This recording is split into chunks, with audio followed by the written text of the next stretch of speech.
గురుభ్యో నమః. శ్రీ ఆర్తత్రాణపరాయణ నారాయణ స్తోత్రము. ప్రహ్లాద ప్రభురస్తి చేత్తవ హరి సర్వత్ర మే దర్శయస్తంభే చైనమితి భ్రువంతమసురం తత్రావిరాసీద్దరిః. వక్షస్తస్య విదారయన్నిజనఖైర్వాత్సల్యమావేదయన్నాత్తత్రాణపరాయణః స భగవాన్నారాయణో మే గతిః. శ్రీరామాత్ర విభీషణోऽయమధునా త్వార్తో భయాదాగతః. సుగ్రీవానయ పాలయేహమధునా పౌలస్త్యమేవాగతం. ఏవం యో భయమస్య సర్వవిదితం లంకాధిపత్యం దదావార్తాత్రాణపరాయణః స భగవాన్నారాయణో మే గతిః. నక్రగ్రస్తపదం సముద్యతకరం బ్రహ్మేశ దేవేశ మాం పాహీతి ప్రచురార్తరావకరిణం దేవేశ శక్తిశ చ. మా శోచేతిరరక్షనక్రవదనాం చక్రశ్రియా తక్షణాదార్తత్రాణపరాయణః స భగవాన్నారాయణో మే గతిః. హా కృష్ణాచ్యుత హా కృపాజలనిధే హా పాండవానాం గతే క్వాసి క్వాసి సుయోధనాదవగతాం హా రక్ష మాం ద్రౌపదీం. ఇత్యుక్తో క్షయవస్త్రవరక్షితతనుం యో రక్షదాపద్గణాదార్తత్రాణపరాయణః స భగవాన్నారాయణో మే గతిః. యత్పాదాబ్జనఖోదకం త్రిజగతాం పాపౌఘవిధ్వంసనం యన్నామామృతపూరణం చ పిబతాం సంతాపసంహారకం. పాషాణశ్చ యదమ్ఘ్రితో నిజవధూరూపం మునేరాప్తవాన్నార్తత్రాణపరాయణః స భగవాన్నారాయణో మే గతిః. యన్నామశ్రుతిమాత్రతో పరిమితం సంసారవారాన్నిధిం త్యక్త్వా గచ్చతి దుర్జనోऽపి పరమం విష్ణోః పదం శాశ్వతం. తన్నైవాద్భుతకారణం త్రిజగతాం నాథస్య దాసోऽస్మ్యహన్మార్తత్రాణపరాయణః స భగవాన్నారాయణో మే గతిః. పిత్రా భ్రాతరముత్తమాంకగమితం భక్తోత్తమం యో ధ్రువం దృష్ట్వా తత్సమమారురుక్షుముదితం మాత్రావమానం గతం. యో దాత్తం శరణాగతం తు తపసా హేమాద్రిసింహాసనం హ్యర్తత్రాణపరాయణః స భగవాన్నారాయణో మే గతిః. నాధేతి శ్రుతయో న తత్వమతయో ఘోషస్థితా గోపికా జారిణ్యః కులజాతిధర్మవిముఖా అధ్యాత్మభావం యయుః. భక్తిర్యస్య దదాతి ముక్తిమతులాం జారస్య యః సద్గతి హ్యర్తత్రాణపరాయణః స భగవాన్నారాయణో మే గతిః. క్షుతృష్ణార్తసహస్రశిష్యసహితం దుర్వాససం క్షోభితం ద్రౌపద్యా భయభక్తియుక్తమనసా శేకం స్వహస్తార్పితం.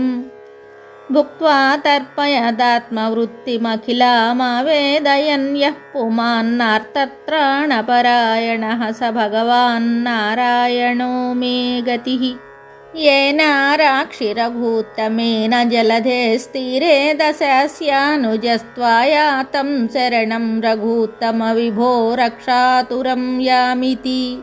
पौलस्त्येन निराकृतो धसदसिद्भ्राता च लङ्कापुरे ह्यर्तत्राणपरायणः स भगवान्नारायणो मे गतिः.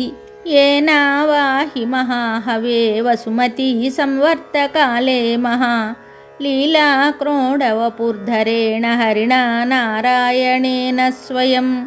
यः पापिद्रुमसम्प्रवर्तमचिराद्धत्वा च योगात् प्रिया मार्तत्राणपरायणः स भगवान्नारायणो मे गतिः.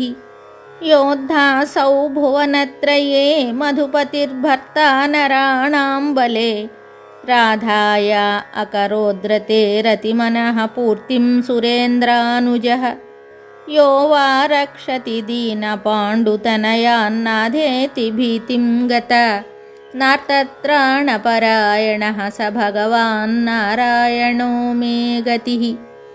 यः सान्दीपिनि देशतश्च तनयं लोकान्तरात् सन्नतं चानीय प्रतिपाद्य पुत्रमरणादुजृम्भमाणार्तये संतोषं जनयन्न मेयमहिमा पुत्रार्थसम्पादना दार्तत्राणपरायणः स भगवान्नारायणो मे गतिः। यन्नामस्मरणादगौघसहितो विप्रः पुरा जामिलः प्राणान्मुक्तिमशेषितामनुचयः पापौघतापार्तियुक् सद्यो भागवतोत्तमात्मनि मतिं प्रापाम्बरीषाभिधश्चार्तत्राणपरायणः स भगवान्नारायणो मे गतिः।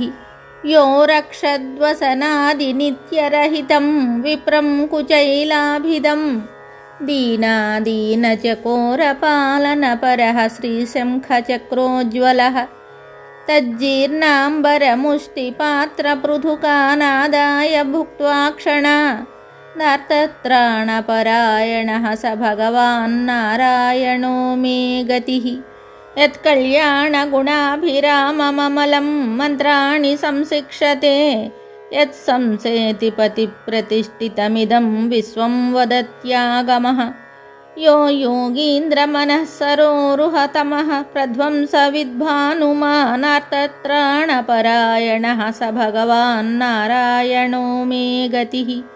काळिन्दी हृदयाभिरामपुलिने पुण्ये जगन्मङ्गले चन्द्राम्भोजवटे पुटे परिसरे धात्रा समाराधिते श्रीरङ्गे भुजगेन्द्रभोगशयने सेते सदा यः पुमा नार्तत्राणपरायणः स भगवान्नारायणो मे गतिः।